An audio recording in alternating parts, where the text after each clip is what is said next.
And this one is a competitive game that plays over 2 different phases. The first phase, you're going to be drafting your snakes, creating your party that you're going to be deploying in order to complete different quests.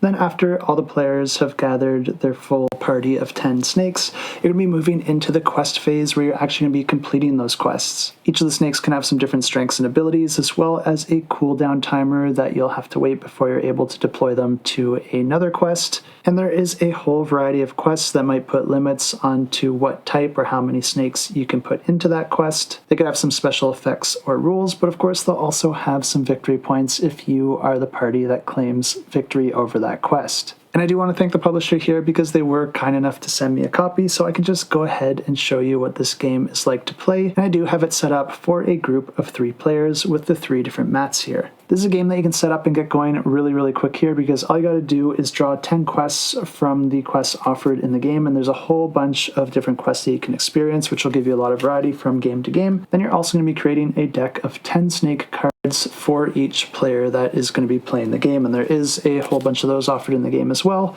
which will add some variety depending on player count. Each player also chooses a player board, and you're also going to be starting with the same amount of gold each. This special crown token here just represents which player is currently the active player, and like I said, this game does start with a bidding phase, so we'll jump into that first. As the active player, I'm just going to be drawing 2 cards for each player and then putting them face up on the table for all to see.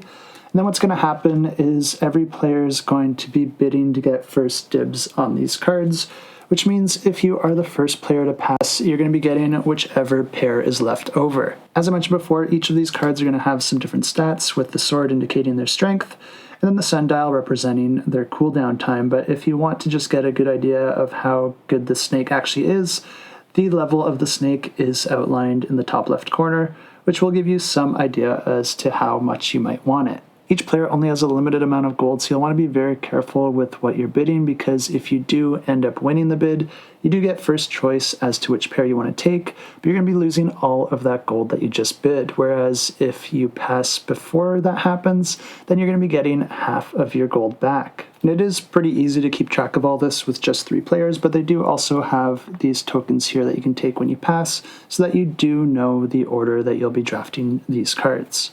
The gold is worth 3, the silver is worth 2, and of course the bronze is worth 1. And the player that gets to bid is the player to the left of the dealer, which means it would be this player's turn first. They might think that this pair looks really good and they don't want to get stuck with either of the other 2, so they might go ahead and throw in a gold to try and secure their lead.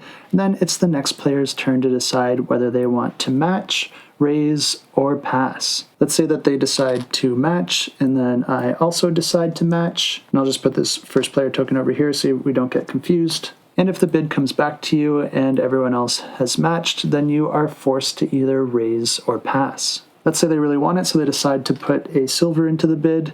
Then the next player might decide to pass, and like I said, when they do that, they get half of their bet back. But since a gold is worth 3, you're going to be rounding down, which means that they're going to be discarding that and just getting a bronze back, but they'll be taking the 3rd draft position. I'm pretty happy with saving some money and getting second choice, so I'm just going to do the same thing and pass, which means that I'll discard that and also get a bronze back. And then I get my 2nd draft position. And then the player that won discards all of their gold, but they do get first dibs here, and they're going to be taking these cards into their hand. Then I'll just go ahead and take these 2. Then the 3rd player would just get what remains. These tokens go back into the center, and then the draft continues like this until each player has 10 cards into their hand. And I've just fast forwarded to that point in the game, and I should mention that you would be passing the first player marker every time, changing the first player that does have to start the bidding. We also no longer need these tokens, so we can toss those to the side. And now we're going to be getting into the adventure phase, where you're going to be revealing a single quest here. Then each player is going to have the opportunity to add snakes from their party into that quest in order to try and be the player to claim it. Each of the quests is going to have a snake value in the bottom left, which indicates the maximum amount of snakes that you can contribute to that quest. And then a number of golden mice in the bottom right corner, which of course is your victory points. And that might also have some special rules or effects as well, and in this case it says that only rogues can be sent on this quest. This particular quest doesn't have a strength requirement in order to complete it, but it is going to be the player that does contribute the most strength that's going to be claiming that quest. Luckily, I do have 3 different rogue snakes I can choose from, and this one's pretty much free for me to play because it has a cooldown of 0, which means it's just going to be going straight back into my hand.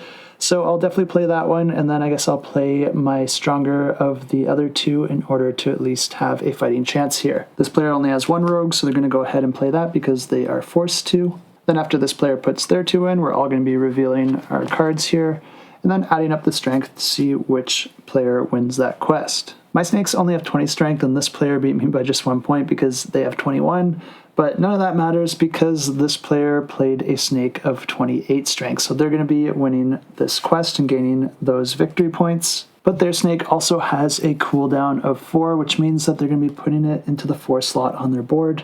Then, since mine has a cooldown of 0, it's just going to be going back into my hand. But this one does have a cooldown of 2, so it's going to be going there. And then this player's cards had a cooldown of 1 and 2. Now I'd pass the first player token, and then they're going to be revealing the next quest card, and it might not seem like player order matters all that much right now, but in this prototype version of the game, none of the snakes have any special abilities, but in the final version, it does look like they will be including those, and I'm really interested to see how that mixes up the gameplay, because it's really going to be adding another layer to decision making. But the way that the abilities resolve when those are in play is that it's going to be going in the same order as the player's turns. So in this prototype, the player order doesn't really matter, but it might matter in the final version. And this next quest does actually have a monster that you need to defeat, which means that you do need to have a minimum amount of strength in order to win that quest. Luckily, this one doesn't have any requirement as to the types of cards you can play, but it does have a limit of 3 cards. So I've just jumped forward here to where we've all selected our cards, and now we can go ahead and reveal them and determine which player actually wins the quest. This player actually played all low cards as a bluff, so they're just willing to lose this one in order to keep some of their better cards for a future quest. And I played a total of 52 strength, while this player played a total of 53, so they beat me by 1 point over again, and I didn't do that intentionally. So they win this card, but then all the cards that we currently have in our player board slide down to the next lowest number, and if it comes off the board, then it's going to be going back into your hand.